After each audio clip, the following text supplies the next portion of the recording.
I'm Ben Conway. I'm the COO and co-founder of VNTANA. We have built a 3D collaboration platform specifically targeted towards the apparel and footwear industry, with the goal of going from digital product creation all the way through to e-commerce, game engines, augmented reality, social media channels, seamlessly through managed content and also through optimization algorithms. So the topic of avatars is kind of near and dear to my heart because I don't actually come from the fashion world at all. My joke is most of my closet was purchased by my wife or my mother, but I do come from the gaming space, and I think there's a lot of super interesting opportunities for crossover here. So today I'm going to talk about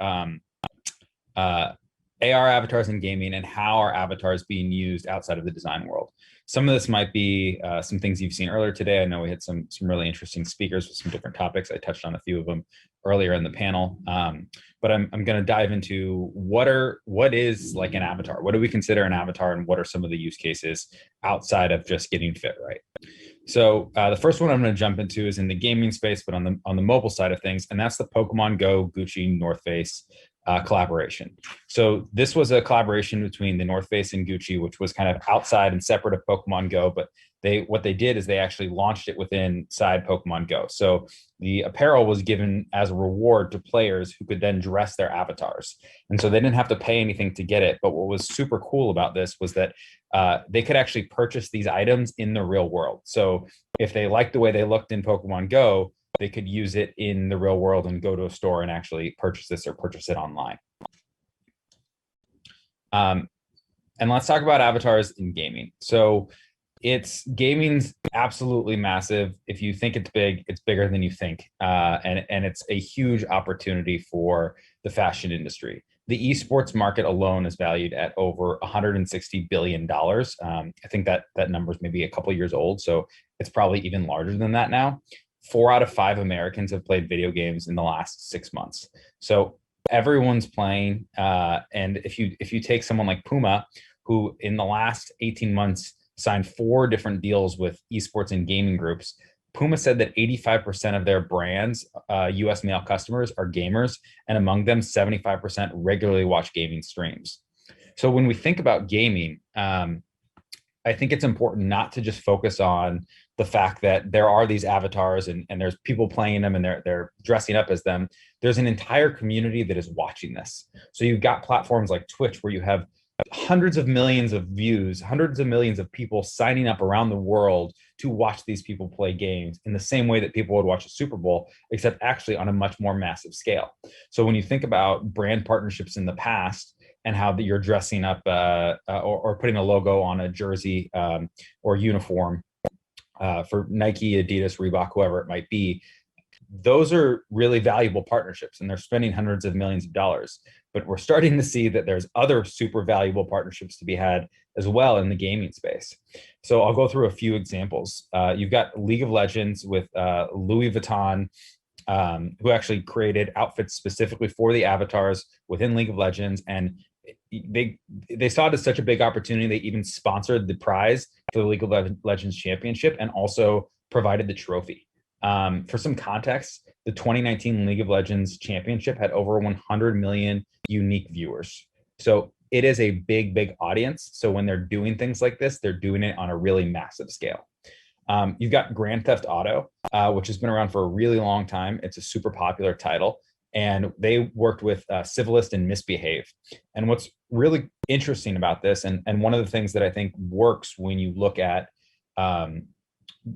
using fashion on avatars in games, is that it was really authentic. So Misbehave is kind of like a punk streetwear brand, came out of Eastern Europe, the Eastern Europe club scene. And if anyone knows anything about Grand Theft Auto, it's a pretty it's anarchy, right? So you can kind of do whatever you want in the game. You're stealing cars, you're holding up stores. It's kind of like a wild sort of game. And so that was really an authentic collaboration and worked really well when they did that. And then finally, we're going to go into the game that everyone's talking about, which is Fortnite. So Fortnite, I'm assuming most of you have probably heard about it. If you haven't heard about it, it's the most wildly successful game in the history of gaming. It brought in over $1.8 billion in 2019, and that number actually is reported to be a lot larger than that. They're a privately held company, so they didn't have to disclose it, but now they're in some lawsuits and they do, and that number is looking like 5 billion. And what's really wild about this is that that revenue was derived exclusively through microtransactions. So this is through players buying extras for the game. So the game is absolutely free to play on any platform: PC, Apple, Android, PlayStation, Xbox, whatever you're using. So they're getting billions of dollars in microtransactions for different skins. So let's take a look at some of that. So this is an example of what you might be able to buy on Fortnite. A lot of it's skins, some of it's like emotions, but it's mostly around like these different outfits that people can have. And they use, to sell billions of dollars of this stuff, they use a tactic that's fashion's super familiar with, which is for a limited time only. So you can see up at the top here, they've got 23 hours is how long those items are going to be allowed to live there. So the reason I kind of bring this up, of this idea of limited time only, is because fashion needs to be able to react quickly. There's opportunities to play off things that are happening in the moment and then take advantage and capitalize them on these platforms. So it's super important that you've got a workflow that sets you up to be able to take advantage of this stuff. If it's going to take you months to get something out the door, you're probably not going to be able to play on a lot of these platforms. They move really, really fast. Fashion is such a big deal within Fortnite that they're actually sponsored Fortnite fashion shows. So I'm going to show you kind of a couple of videos here of what this looks like. Fortnite is more than just a game, it's a community for these people. So this is like the intro to one of the fashion videos showing a few of the different avatars. And then if I swap over, this is what a Fortnite fashion show looks like.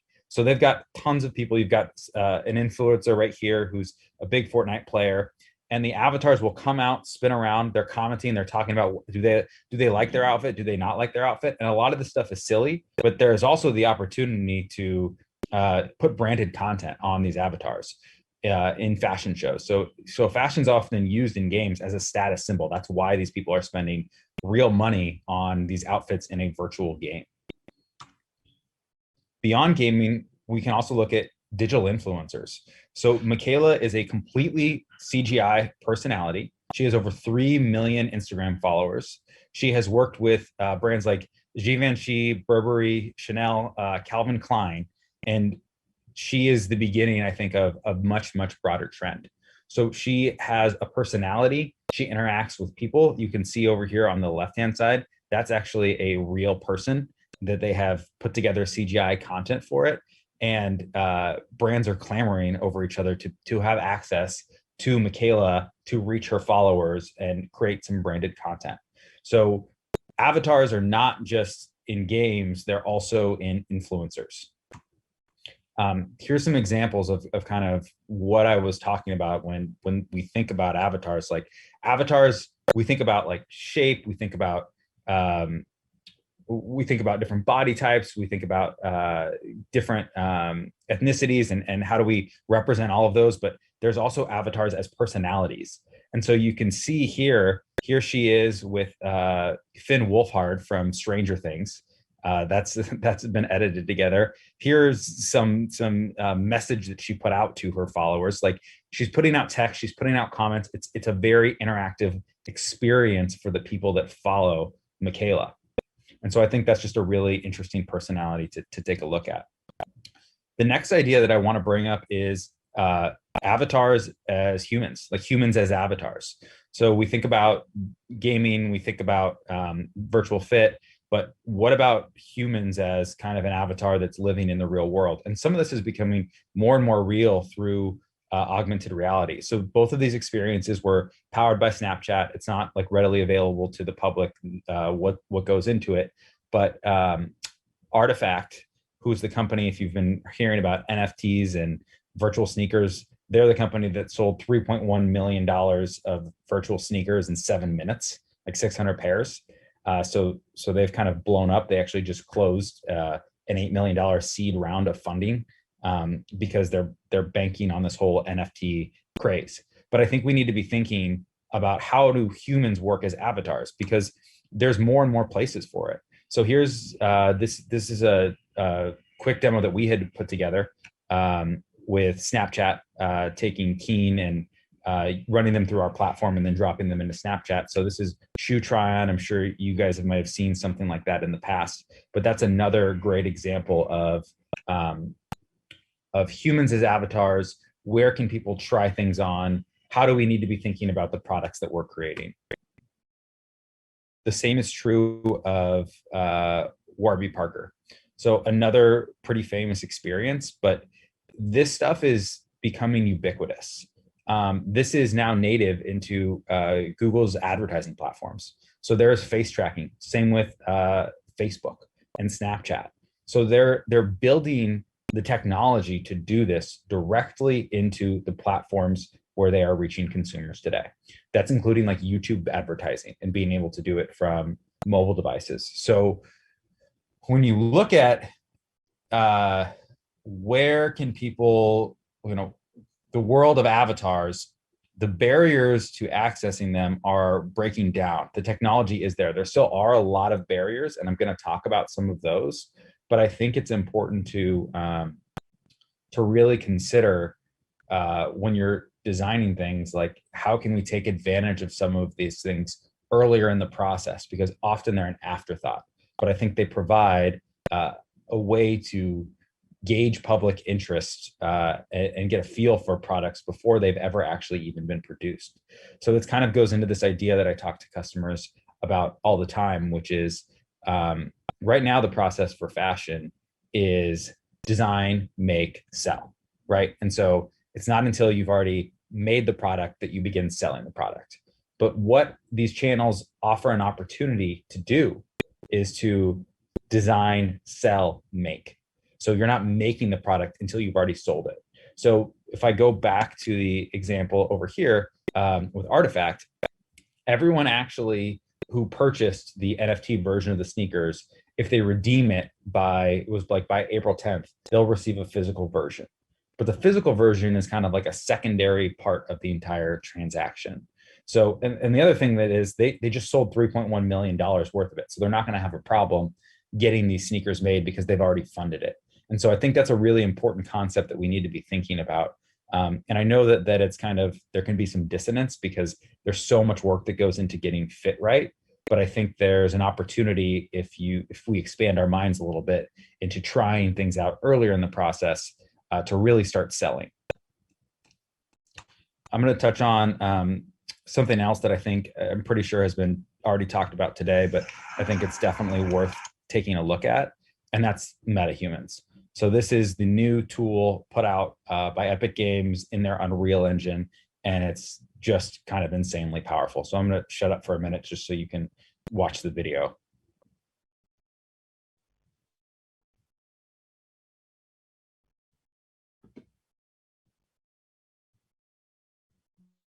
And this video is playing, right? I just want to make sure David or Sam or whoever's monitoring this, it's not showing on my other side.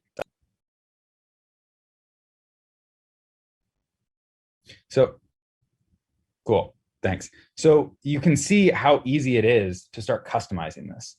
And so I got asked the question today about on the panel about how does this work? How do you imagine like taking advantage of these avatars? Are you going from, are you importing this metahuman directly into Browseware or Clo or Optitext? And I think that's probably not the answer.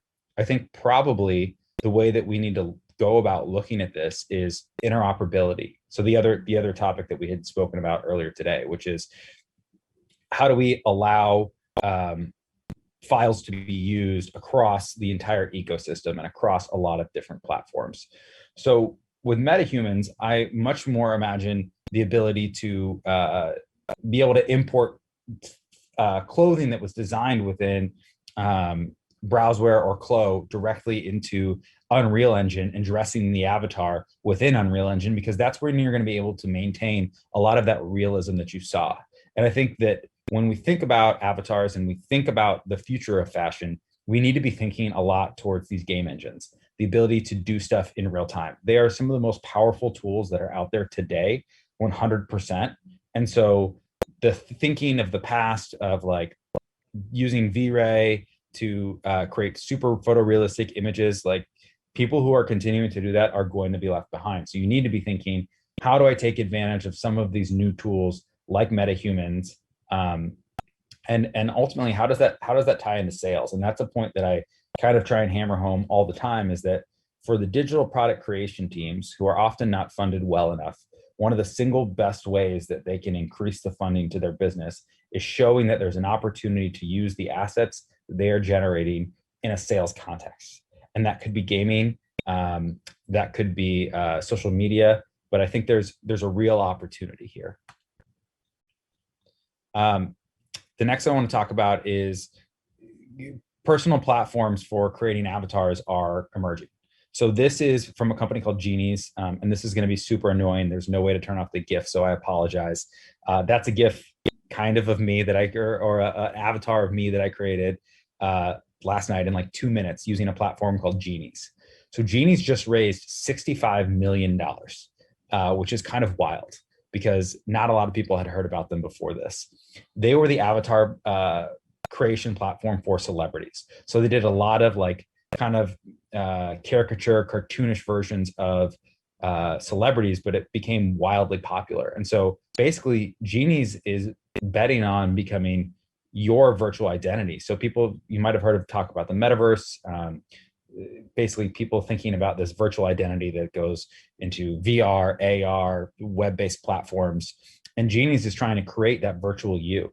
And as part of their plan, they are looking at building custom NFTs, doing fashion collaborations so that people can actually pay money to dress their avatars to better identify with themselves, because these are highly, highly personalized platforms. There's a lot of emotion tied into the avatars that are created in these various game engines. People view them as extensions of themselves. So I think it's really important to look at some of the money that's being thrown around here, because it speaks to I guess the passion for the audience that's utilizing these platforms. The fact that they raised a $65 million investment from avatar creation is pretty astounding. The same like Artifact. They are a very small team that basically had some early on success with NFTs and immediately got a check written for $8 million. So I expect to see a lot more very cool stuff happening in this space. So we've talked about some of the different opportunities here, but you know, what are some of our what are some of the barriers now? What are the problems that we have? So I was on the panel earlier today. One of the biggest issues is the interoperability of files. So you've got files that are in different formats, and when I say different files that are different formats, I'm referring to the garments, sometimes the trims, the avatars themselves. They're different formats, and then you also get different programs are exporting different versions of those. Sometimes textures aren't supported. You've got weird texture extensions that are going on. I'm sure anyone who's tried to work with Clo or Browseware and use files elsewhere is going to definitely come into some challenges. It's the nature of the beast right now. Another one of the issues that we have is file sizes are just generally too large. So let's take a look at this. Like, this shirt is a very basic shirt. It comes out at 78 megabytes and 224,000 polygons. That's totally unusable in any sort of gaming environment. They're trying to optimize for making it small and light, and it's definitely not usable on social media platforms. And it's definitely the norm for happening for apparel assets.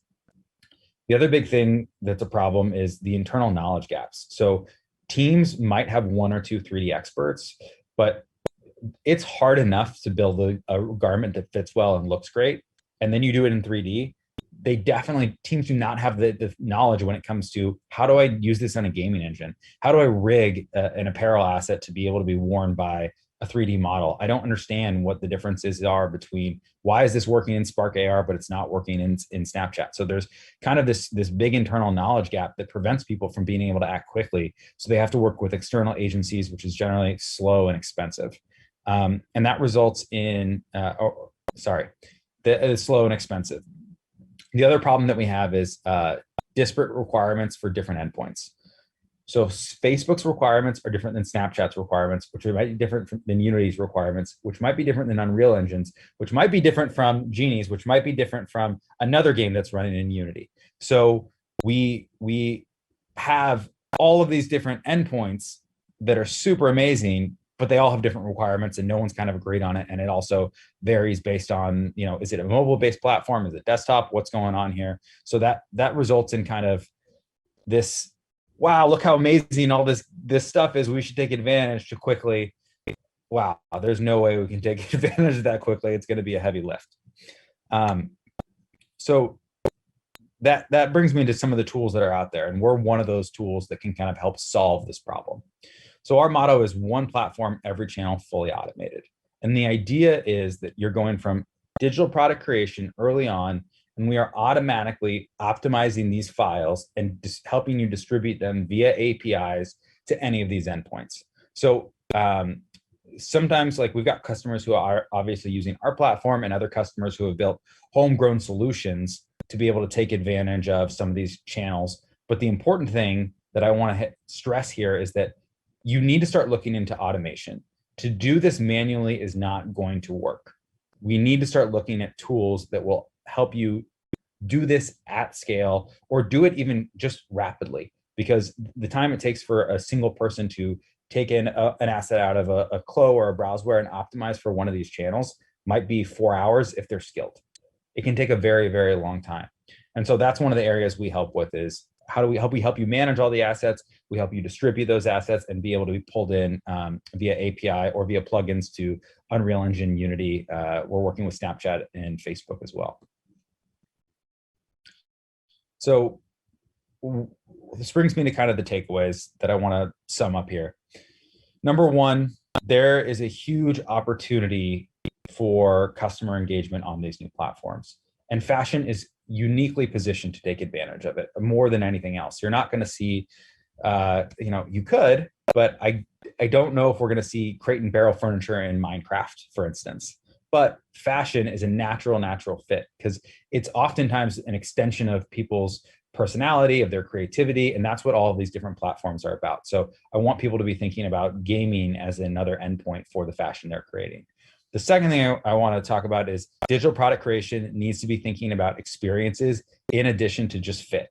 So it's not, I know it can be painful, and I know there's often the question of, like, are we doing this for fit, or are we doing this for like visual accuracy? And sometimes those things are difficult to prioritize one over the other. But I think that if you're able to start leveraging some of the assets that are created, maybe not all of them, but at least some subset of those assets in these experiences, and you're able to show ROI from leveraging those assets there, it is going to massively help your DPC effort, and it will result in additional funding from executive leadership who sees an opportunity to make money. Another thing is the ability to act fast is super key. So that brings us to the bottom point, which is you need to have some automation. You need to improve content management. You need to have processes in place that will help you take all of the amazing assets that you've spent so much time and money building and leverage them in these new channels, because I think they will exponentially amplify some of the creative message that you're working on. So with that, I'll leave you with one more annoying avatar GIF of me walking off the screen. And yeah, thanks for your time, everyone. I'll take some questions. Thanks, Ben. Great work there. And yeah, I see your contact details up on the page if anyone wants to get in touch, which is really useful. We do have some questions. Firstly, Barrow's agreeing with your point about Metahumans, and talking about exporting data into Browseware, Clo, or Optitext, and designing and simulating on that data, and then sending it back, the garment data back into Stage on the Unreal Engine as well. I think there's a lot of interesting stuff here. So let me get into the questions that I've just been sent. So how do we begin to bring in the less digitally native consumer into the virtual realm and all it has to offer? The less digitally native consumer into the virtual realm. These guys aren't necessarily. I would. My thought about that is I probably wouldn't spend time on it. Is that I wouldn't work. There's that there is such a large audience today that the effort to convince someone who's not a native, they will eventually get it. And a lot of it is just about making it ease of use. And so that's one of the things that also got discussed on the panel earlier, was that your smartphone, your mobile device, is becoming incredibly capable. And when things go mobile, and now we're doing more and more web native mobile things like body tracking and scanning and things like that, that's how these not so digitally native consumers are going to start to interact with some of these experiences. Yeah. I mean, the gamification of things, it kind of makes it more attractive for these people. And I do think that that does bring people in a little bit more, even if it's just a little thing, Secondly, yes, gaming is huge, but do you believe that digital-only fashion, like we're seeing in gaming, is going to continue to grow as a concrete standalone business venture? And will it ever match that of the physical garment world? Yeah, so that's a super interesting question. I think it absolutely will. I think there's a lot of there's companies like DressX and the Fabricant that are working specifically on that problem. I think it's whatever the heck has happened in the last like 2 months with NFTs is definitely adding fuel to that fire. So I think it's going to continue to grow, and I think that it has to. And part of the reason there is that all of the major tech companies have invested literally billions of dollars into the idea of this metaverse, whether it's virtual reality or augmented reality. Like, they are investing lots and lots and lots and lots of money into it. And that alone will drive demand from some of these consumers, especially when you look at the younger generation. And now we've got a generation from COVID who basically just had 1 year of virtual only entertainment. And I think we're going to see that resonate for many years to come, and it'll accelerate changes that were already underway. Yeah, 100%. Definitely, there's a massive, agreement that these things are just accelerating what was already in place. What are some of the most promising uses of avatars outside of fit, in your opinion? I think what I love about Metahumans is there's just like so much that's cool about it. Models start to kind of go out the window. You're able to basically generate every variation of humanity virtually through this platform. And so I think that being able to, like, if people can crack that, and that's one of the things we're actually working on right now with Unreal, is how do we try and port some of these garments from Clo or Browseware directly into the metaverse, Metahumans. You're going to be able to do virtual fashion shows in a very, very real and authentic way. You're going to be able to create all of your photography, both 2D and video renders. So it all of a sudden unlocks like this whole other area. One of the things that I've heard is one of the biggest barriers to customers using like 3D on e-commerce, especially in like women's garments, is that people want to see how a garment falls on a person. They want to see how it fits. Like, that's why they still use models in so much of the photography. Is, yes, there's a lot of emotion behind it, which I think Metahumans can also help capture. And they're trying to give like a certain vibe, but a lot of it is also like, how does this fit on a person? Because I can look at them and say they kind of look like me or they don't look like me, and it fits them like this. And Metahumans having photorealistic versions of a human gives us that opportunity now.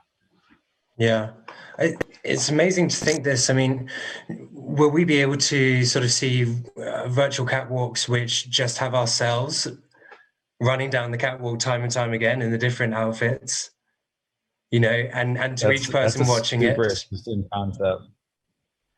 I find it so interesting. Volumetric's the other thing that gets talked about. Yeah.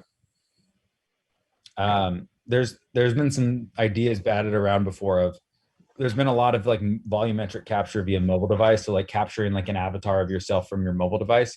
But there's also the thought of, could you put this into major department stores, retailers, et cetera, and you would go in and get a scanned version of yourself that is now your digital identity for that store, or maybe it's transmissible and it's actually, a full 3D scan of yourself that you have gotten done. You go into a scan dressing room versus a real dressing room.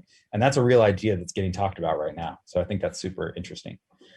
Yeah, I want to end on one thing, Ben, is one of the problems with new technologies is a lack of universalism with this. And I want to bring out the example of electric cars have only come out in the last 10 years, right?